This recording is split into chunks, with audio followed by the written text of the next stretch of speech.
An insubordination in Mexico right now will turn military very quickly. Mexico, I mean, I'd love to hear your thoughts about previous leadership of AMLO, current leadership of Claudia Sheinbaum. To me, it seems like that's on the path towards something good. I'm very in favor of current president Claudia Sheinbaum. I think she's doing a fantastic job. The elections are speaking by themselves. She got an overwhelmingly positive result. It's weird to see because democratic elections in the last 3 decades are always won by marginal margins of difference, like 3%, 4% is the average in America. So I think the opposition is morally defeated in Mexico. And this is mostly due to the success of Andrés Manuel López Obrador work in the previous administration. For sure, there was a lot of improvements for the working class, for the lower socioeconomic classes. Even I'm a Marxist at heart, so it's kind of hard for me to just divide by socioeconomic levels. So the working class got a lot of benefits under the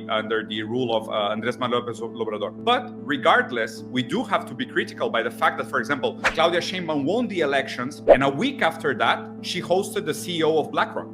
Can you really talk about a sovereign project that is winning elections under social democratic rule, hegemonic liberalism, and then has to sit and negotiate with Vanguard, State Street, and BlackRock? Is it really sovereign, or is it just convenient to power? Unless I see a real commitment with the real pushing topics on the interest of the working class, like, for example, number one, property rights. If you have a president that is not talking about developing the means of production, really progressing the productive forces of the country, and is not talking about the interest of the working class, then you probably have a social democratic neoliberal that is gonna end up masquerading the whole thing under discourse and under narratives, and is gonna keep respecting the interests of the capitalist class. And this is exactly my point of tension in the current geopolitical arena in Mexico. Yes, it's popular. Yes, it's progressive in some ways. Yes, is improving the immediate lives of lower socioeconomic classes. But is it changing the material relationships of production?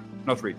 This is my current concern with Mexico. An insubordination in Mexico right now will turn military very quickly. Trump has been currently harassing Mexico by saying that, the cartels are a terrorist organization. And this is a perfect excuse to justify military intervention. So I understand that the government of Mexico has to be extremely careful with whatever they say and whatever they do. We could easily turn into the Ukraine of America if Mexico suddenly decides to start making trade agreements with China and proposing to enter BRICS. We can easily become the Ukraine of America. The US will never allow Mexico with this amount of power to become a trading partner in BRICS or even to join BRICS. They have this saying in Mexico that Mexico is too far from God and too close to the United States. That's the conundrum of Mexico.